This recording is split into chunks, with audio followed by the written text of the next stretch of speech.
Après un hiatus de 6 mois où il y a eu une refonte et une revisite de l'arc de l'île des hommes poissons, réadaptation que je n'ai pas regardé d'ailleurs, l'épisode 1123 de One Piece a repris. C'était une masterclass et on a même eu le droit à un double épisode 1123-1124. Le dernier en date c'était le 1128 et il y a beaucoup de choses qui se sont passées. Déjà on a eu le début du combat entre Zoro et Lucci, la continuité du combat entre Luffy et Kizaru, où Luffy fait encore ses délires avec le Gear 5, ça me fait toujours aussi rire ce côté cartoon, et paradoxalement on se dit que là il a l'air d'un con, mais il a étonnamment selon moi un côté assez sérieux parfois.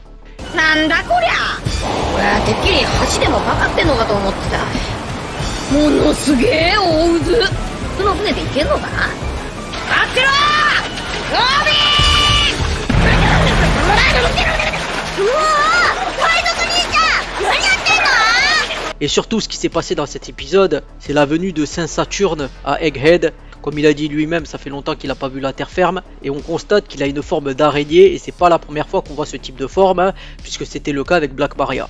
Je suis la pute du bout de la rue, je viens t'emprunter une poignée de capote. Juste une poignée? T'es sûr que ça va te suffire? Et on voit Bonnie qui a des flashbacks du Vietnam, où là on pourrait carrément dire des flashbacks de Kuma, et on entrevoit ce qu'elle a vu des souvenirs de Kuma, et avec ça on se dit qu'on va avoir le droit à une rétrospective chialerie, comme One Piece en est coutumier. On voit vraiment qu'elle a les nerfs, le seum, et à ce stade je pense même que le mot de seum et de haine est trop faible. Je pense qu'on va pouvoir dire la bonite, parce que vraiment quand tu vois son visage, je pense que quelqu'un qui a la haine, ben, c'est vraiment la représentation quoi, la personnification de la haine. Les choses elles sont très simples, elle court, elle prend l'épée et elle plante Saint Saturne Gay Garcia, tout simplement.